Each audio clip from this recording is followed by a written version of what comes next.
Après avoir procédé aux différentes concertations dans les régions de Kankan, Kindia, Labé et Nzerekore, pour s'enquérir des réalités du domaine agro-pastoral et voir dans quelle dynamique se lancer vers des solutions fiables, le ministère de l'Agriculture et de l'Élevage lance les assises des États généraux des deux secteurs à Conakry.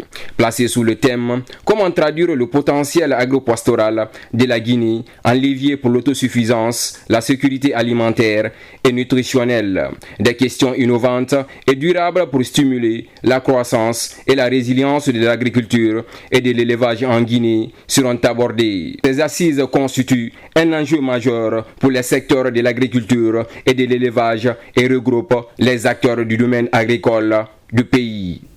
Dans le cadre de sa mission de plaidoyer, la Chambre est à l'écoute de l'ensemble des agriculteurs de notre pays afin de remonter leurs préoccupations au niveau des autorités gouvernementales, notamment à son Excellence, Monsieur le ministre de l'Agriculture et de l'Élevage, qui assure notre tutelle.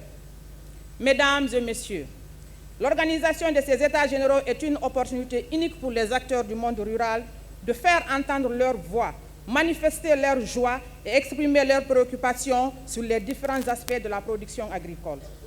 Le secteur agro-pastoral, avec plus de 19% de contribution au PIB de la Guinée, est loin de répondre aux défis alimentaires et nutritionnels. Mais avec la refondation verte prônée par le CNRD, les deux secteurs peuvent pleinement jouer leur rôle. Après le 5 septembre 2021, a tout mis en œuvre pour affecter des ressources avoisinant 200% au secteur agricole pour rompre cette fatalité qui fait que la Guinée, malgré tous ses atouts, n'est pas parvenue à faire que son agriculture soit porteuse de croissance véritable. Tout ce qu'il faut pour produire ce que nous devons consommer. 3-4 ans au maximum, il faudrait qu'on inverse cette courbe d'importation. Il faut que nous passions à l'exportation de notre production agricole, notamment en ce qui concerne le riz et en ce qui concerne le secteur de la volaille. Nous pouvons le faire. Excellence, Monsieur le Premier ministre, l'implication personnelle du Président de la République ainsi que celle de l'ensemble du gouvernement que vous avez l'insigne honneur de diriger est une illustration éloquente de sa volonté de faire du monde rural la pierre angulaire de notre économie nationale et le levier porteur de sa croissance. C'est pourquoi ces États généraux sont un moment majeur de réflexion symbolisant notre engagement collectif à nous unir pour trouver des voies et moyens de propulser le secteur agro-pastoral pour l'atteinte de la souveraineté alimentaire de la Guinée.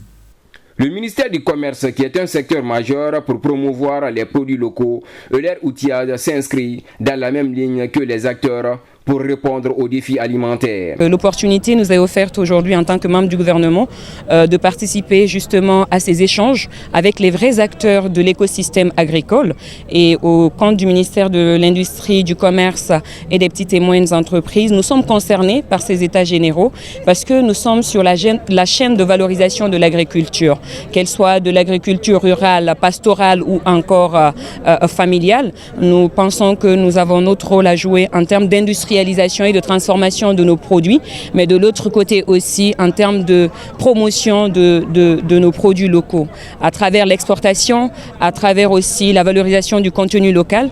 Donc nous nous réjouissons justement de ces échanges au compte du ministère de l'Agriculture.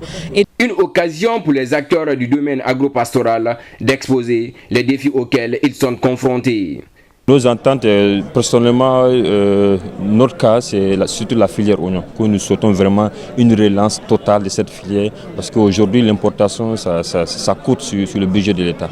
Donc nous voulons vraiment, nous souhaitons être accompagnés, pouvoir relancer et redynamiser et réduire au moins l'importation de l'oignon, pas définitivement, mais au moins réduire l'importation et permettre au monde rural, surtout les agriculteurs de la filière oignon, enfin de pouvoir satisfaire leurs besoins sur les intrants, les qualités qualité, les semences de qualité et avoir des partenaires techniques et financiers pour pouvoir accroître au moins le rendement. La Guinée dispose de 13,7 millions de terres arables qui emploient plus de 64,41% de la population nationale, ce qui le place au deuxième rang des producteurs de riz en Afrique de l'Ouest. Mieux, le sous-secteur de l'élevage compte 15 millions de têtes de bétail. Avec toutes ces potentialités, ces assises devraient faire un diagnostic clair et précis pour les deux secteurs participant à la croissance durable du pays. Pendant 3 jours, des panels seront animés. C'est par la visite des stands, des produits agropastoraux et une prestation artistique que cette journée de lancement des travaux a pris fin.